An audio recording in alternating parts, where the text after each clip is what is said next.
There's reason and good reasons to be disillusioned. I guess all I'm pushing back on is that second step of it's always going to be this way. Right. It doesn't have to be this way. That is the key step. Right. So I'm That's not because you need to run for president. Yeah. We need someone who's actually a good person. That is Joe Rogan, the most popular podcaster on earth, telling Democratic Texas State Representative James Tallarico to run for the White House in 2028. Tallarico, who also, by the way, is an aspiring preacher, currently weighing a bid for the U.S. Senate in 2026 as he pushes back against Republican redistricting efforts in Texas that are happening right now. And State Representative Tallarico joins us now. Representative Tallarico, thanks for your time this morning. We appreciate you being here. I want to get into the details of this redistricting, but I have to tell you, those clips of you on Joe Rogan were rocketing around social media, and as I understand it, around some Democratic circles of, first of all, who is this guy? And second of all, he's a star. What kind of reaction have you had to that Joe Rogan appearance? I mean, it's been overwhelming, and I think it shows that we Democrats have to get out of our comfort zone. We've got to meet people where they're at, and we can't be afraid of uncomfortable conversations with folks who may not agree with us yet. And that's what I was trying to do. Before I went on Joe Rogan, I went on Fox News, I went on the Christian Broadcasting Network. I'm trying to reach folks who may not always hear directly from a Democratic elected official. And, you know, if we want a small, insular, pure group, then we should start a social club.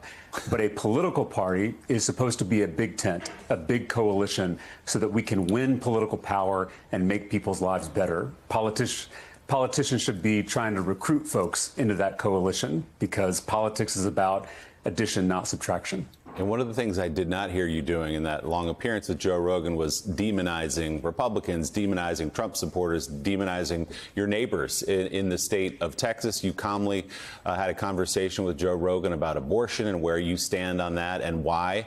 Explained it through your faith as well as through politics. What is your message? And you started to explain it to national Democrats about the way they ought to be approaching their message heading into the midterms next year, into the next presidential election. Well, you know, my granddad was a Baptist preacher in South Texas. I'm currently a student in seminary studying to become a minister myself. So my faith is central to everything I do. It's why I'm in public service. It's why I was a public school teacher. And the most important teaching in my faith is not necessarily to love our neighbor, but to love our enemy. And that can feel a little surprising, even 2,000 years later. But I think it may be the key to saving this American experiment and maybe saving democracy all over the world. We can have disagreements. We can have deep, profound disagreements, but we are called to see the image of God in our opponents and to see them as sacred and holy. And I think that mindset shift could change our political and civic discourse in this country. And I think Joe Rogan and I tried to model that on his podcast. We had disagreements. We talked about serious topics, but we were able to do it in a respectful, productive manner. And I think we need a lot more of that in our politics today. So, Mr. Representative, for several cycles now, it's been Democrats' dream to turn Texas blue. That has not happened yet. And now there's an effort, as we just discussed last block with Jonathan Martin of Politico, where President Trump has suggested that there should be some redistricting done in that state to actually create more Republican seats, helping, in his thoughts, to keep GOP in control of the House. Walk our viewers through just what that effort would look like, why you believe it's dangerous, and can Democrats in Texas do anything to stop it? Well, you know, I'm an eighth-generation Texan. My family has been here since it was Mexico. I love this state deeply. I know my party wants to turn Texas blue. I know Republicans want to keep Texas red.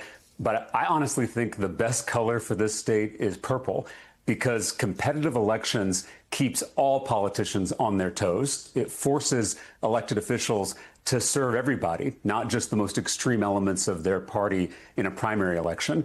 Unfortunately, President Trump is attempting to rig the next election here in Texas. He and his Republican allies in D.C. just passed the largest transfer of wealth in American history with their big, beautiful bill. I mean, literally kicking millions of people, including millions of Texans, off their health care to fund tax breaks for billionaires. they know it's unpopular. I mean, they can read polling like anybody else, but they don't care because they have this plan. Trump just told our governor to redraw the political maps in Texas, to take our districts and turn them into crazy shapes so that they can guarantee the outcome they want, regardless of how people vote. And that should be alarming to all of us, whether you're a Democrat, a Republican, or an independent. We don't want politicians picking their voters. We want voters picking their politicians. I mean, that's how democracy is supposed to work. And if they succeed with this power grab here in Texas, they're going to do it across the country. They're going to rig the 2026 midterms. And that means that they won't have to fear voters ever again. They can enrich themselves and their donors with impunity, without consequences, without accountability. And that's not how the democratic process is supposed to work. So I hope all Texans, regardless of their party, can stand up against this and tell politicians not to silence our voices and rig the next election. Representative Tallarico, I listened to a portion of the Joe Rogan interview, and I was struck by the lack of noise and contentiousness in it. It was a conversation, and it was rather an enlightening conversation. And you described our democracy as an experiment, which it still is in formation. And I'm wondering your reaction today, what your reaction you think you might be confronted with if you raise this issue in Texas, out campaigning, whatever, when yesterday the President of the United States of America charged a former sitting president, Barack Obama, with treason and all that that entails, with the underpinnings of our democracy so fragile at this stage, and it's been fragile for at least the last 10 years. What do you think the reaction would be among your constituents, people you meet, encounter during the course of the day, to language like that? Well, you mentioned this being an experiment, this idea that we can all live together in peace, that we can resolve our conflicts nonviolently. I mean, that's really never been done in a multiracial, multicultural democracy like ours. And if it can't happen in America, it can't happen anywhere. And that experiment is fragile. You know, last night we had an event in Plano, Texas, which is a red part of the state. And I was expecting, you know, maybe 100 or so people to show up, but 1,000 people packed one bar, and then we went across the street and packed the bar there. And I was overwhelmed with the number of people who said it was their first time attending a political event. And I told them at that event that this democracy is not just a constitution, it's a covenant. And that's a word from my faith tradition, but it means that this democracy is a relationship between neighbors who are very different, who have different ideas about things. And if we can't come together and promise one another to share this country, then it's going to fall apart. I still have hope that we can turn this thing around. It may feel like we've hit rock bottom, but last night in Plano, Texas, I saw Democrats and Republicans and independents coming together for the first time to stand up for this state and this country and push back against this broken political system. And so that still gives me hope, even in these dark times. Representative Tallarico, obviously immigration is a massive issue in your state.